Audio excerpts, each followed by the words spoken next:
Si Tina o si Sa Tina? Tina, sabi niya, oh, Bakit ka nahihiya, Tina? hindi niya pa kaya magsalita. Ah, di ba?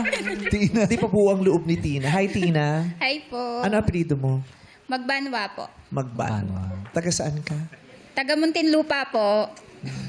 Parang tigis. At saka gumaganon siya. Relax lang kayo. Relax lang. Oh. Tina, ano po pinagkakaabalahan nyo? Nagtatahi po ng Nagkukulay sapatos. siya ng buhok. Tina. Tina yun. Nagtatahi po ng sapatos. Natahin ng sapatos? Opo. Yung mga sapatos. Numang sapatos? Ano yun? Ano yung binibenta nyo po? Hindi po. May mga nagpapatahi Customer. po mismo. Opo, customer po. So, mga Para kapitbahay mas nila, pag maging, nakita na sila sa labas, kaya di mas pinag- maging di matibay natin yung kanilang sapatos. Nagpapagawa, kunyari. Nasira. Opo. Patahi. Kahit po hindi pa sira, ipinapatahi na nila. Opo, inunahan para po nila mas Ganito, matibay. yung sapatos ni Jet Li, kaya mo yun. Hindi Jet Li yan. So, ti Bruce Lee nung training niya yan eh. Uso ngayon yan. Kung shoes. Hindi, usi yan. Ballet shoes tawag dyan. Taray. Kung ano-ano lang rin naiisip dito si Jung, no? Fashion yan, no? Alam mo, Pasyo. dami nang gumawa niyan. Oh. Alam mo, pumasok, magtakong ka. Wala pa nga, wala pa. Magtakong Wala ka. pa, wala pa. Naka-heels Joe. siya ganun. Hindi ko pa kaya yun. Yung boots pa lang. Okay, nagtatahi ka ng mga sapatos. Anong uri yung sapatos? Leather, rubber Yung, shoes? ano po, mga rubber shoes po, gaya nito. Rubber yan? Rubber shoes yan. Magkano pagpapatahi pag ganyang klaseng sapatos? Ano po, yung pair po niya, 100 po per pair. Paano pag sa paa ipinatahi? Magkano? Oh, permanente na. Bakit Gusto sa niya- paa ay tatahi? Kasi may mga sapatos, iba yung tumitilapon. Oo, ito gusto niya doon Tahi na. mo nga yung gano'n. Gusto niya Pwede. kasama panligo, pantulog. Sa bagay, sa kanya bakal eh. Oy, grabe Hindi siya. tinatahi yun, hinihinang. Pinapaapo yan yun. Feeling ko ito tinahi mo, no? Ayun, meron oh. Meron sabi ko tahi. na. Ayan. Ako po nagtahi. So, nasira na yan, tapos tinahi mo? Opo, opo. O tinahi mo lang para mas matibay? Kasi ba yung iba, dahil mas magaling na. Pero nung binigay po kasi sa akin to, sira talaga. Kaya tinahi ko Paano ka siya. natutunan gumawa ng sapatos? Sa YouTube lang po. Wow. Nag-YouTube ako. Diskarte. Kaninong sapatos ang una mong ginawa? Sa anak ko po. Yung sa anak ko lagi. So nagsimula yan dahil sira ang sapatos ng anak mo o gusto mo talaga siyang gawing negosyo? Ano po, gusto ko ding pagkakitaan siya dahil may nawala po yung mananahin ng sapatos na malapit doon sa amin. Bakit yun? Ba't yun ang gusto mong pasukin? Ano po, kasi sa yung chewin ko po dati, may tahian naman, parang sportswear naman yung ginagawa nila. Pero hindi ako natuto. Dito talaga, nung pinag-aralan ko to, nakuha ko siya kaagad. Kaya sabi ko, gagawin ko to. Tapos, naglagay ako ng mga sign doon sa malapit sa amin. Madami nang nagpapatahi. Wow. So mga ilang taon mo nang ginagawa ito? 1 year pa lang po. Masaya ka sa ginagawa mong trabaho? Masaya dito? po. Okay. Masaya, tapos kumikita. Yun ang masarap na trabaho, yung kumikita Kahit na. nasa bahay lang po, kumikita ako.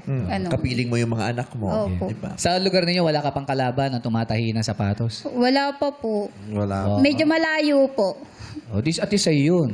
Ano yan? Di ba kapag yung may sira yan, tatanggalin mo yung swela sa lahat, di ba? Opo, bali, inira-rugby po muna bago ulit siya tahiin. Para hindi gumalaw. Paano pag durog na yung ilalim? Yung kailangang palitan na ng swelas, meron ka rin ganun? Wala pa po. Hindi ko Tahi pa lang siya- talaga Tahi ginagawa. lang. Hindi ka gumagawa. Hindi po. Kasi maraming sira ang sapatos, pwedeng natanggalan ng takong. Yes. Di ba? Pwede. Swelas. Swelas. Oo. Tahi pa lang po talaga yung ginagawa ko. Tahi lang. Okay. Anong mga hilig mong ginagawa bukod sa pagtatahi? Mahilig ka ba kumanta? Mahilig kang sumayaw? Mahilig kang umarte? Anong talent mo? Ano po, sumasayaw din. Ay, Tina. Anong favorite song mo? Kantahin mo nga. Sabi nga, sayaw nga. Sayaw Sige. nga eh. Sige, sumasayaw. Kasi, huwag kang maya. Paminsan-minsan, ilabas mo yan. Kasi malilibang ka niyan. Oo, at saka ilang taong ka na? 44 po. Oh, 44. Sa edad mo yan, hindi para mahiya ka at hindi mo magawa ang gusto mong gawin. Di ba? Gusto mo bang sumayaw? Ano bang sinasayaw mo? Nung medyo bata-bata ka, ano sinasayaw? Budots. Budots. Oh, yung budots. Meron tayong budots. Lahat tayo sasamahan natin siya magbudots. Hindi ka rito magbubudots tayo rito. Para magbibigay natin ng kaligayahan ni Tina. Bihira niya nang makita to, magawa ito. Okay. Go. Play.